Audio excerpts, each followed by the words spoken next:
Hello, and welcome to the Carrot Project's 5-minute video series on USDA's Micro Farm Insurance program. This video is part 2 of the series and will cover application requirements.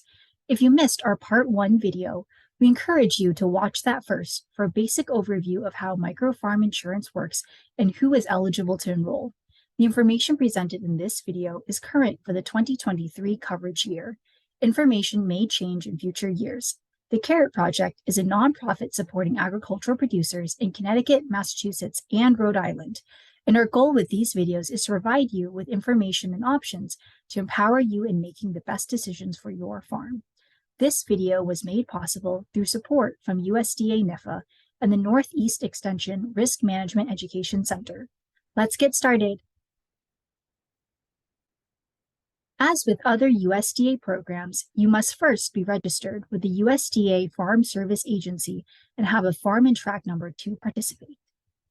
To register, locate your county Farm Service Agency office via the Service Center locator and contact them to register your farm.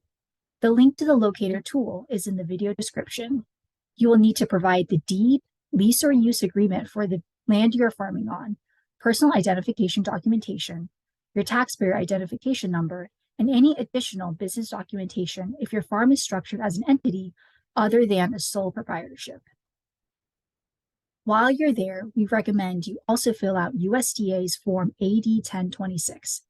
This form is the highly erodible land conservation and wetland conservation certification, and while not required for microfarm insurance, is necessary in order to receive a subsidy from USDA and lower the cost out of pocket for microfarms insurance premium.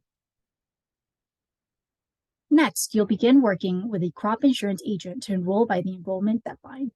For calendar year tax filers in Connecticut, Massachusetts, and Rhode Island, the deadline to enroll in microfarm insurance is March 15th. While crop insurance policies are set by the USDA, they're administered through private crop insurance companies. You can find an agent who is approved by USDA to offer USDA insurance programs via the RMA Agent Locator online tool. The link to that is in this video's description. You will work with your insurance agent to fill out all required paperwork. Microfarm insurance coverage is based on your farm's approved average historic revenue and your approved estimated revenue for the coverage year. To determine your approved historic revenue, you will need to provide your farm's tax forms, commonly a Schedule F tax form, for at least the past 3 years. For example, for coverage year 2023, you will need to bring tax forms from 2020, 2021, and 2022. If you are a tax-exempt entity, such as a nonprofit, you and your insurance agent will fill out a substitute Schedule F form instead, which contains essentially the same information as a Schedule F tax form. To determine your approved estimated coverage year revenue, you and your insurance agent will need to fill out a farm operation report. This report lays out what you plan to produce during the coverage year and how much you expect to make from that planned production based on your prices and the revenue you've received in previous years. Don't worry if plans change. You will have an opportunity to revise this later on. After information for your historic and estimated revenues are ready, your insurance agent will take the lower number of the two as your approved revenue amount for use in determining your insurance coverage. After you've enrolled, continue staying in touch with your insurance agent. If your farm experiences a weather-related event that results in or could result in a loss in revenue, you will need to notify your insurance company about this potential loss within 72 hours. As with other forms of insurance, you will be asked to submit proof of that loss along with proof that the loss was not due to poor managerial production practices. An insurance agent may send someone out to your farm to check things out or take pictures.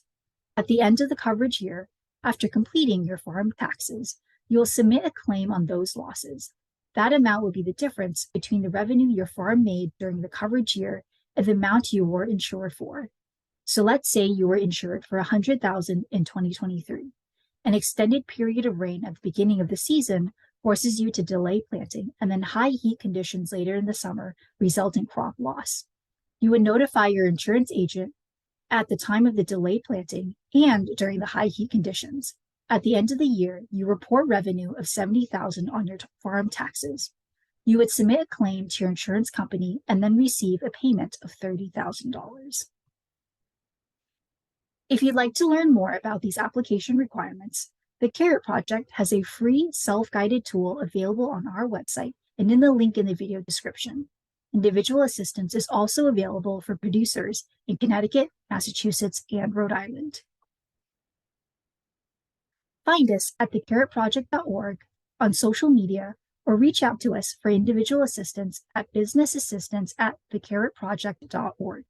Thank you for joining us and learning about USDA Micro Farm Insurance.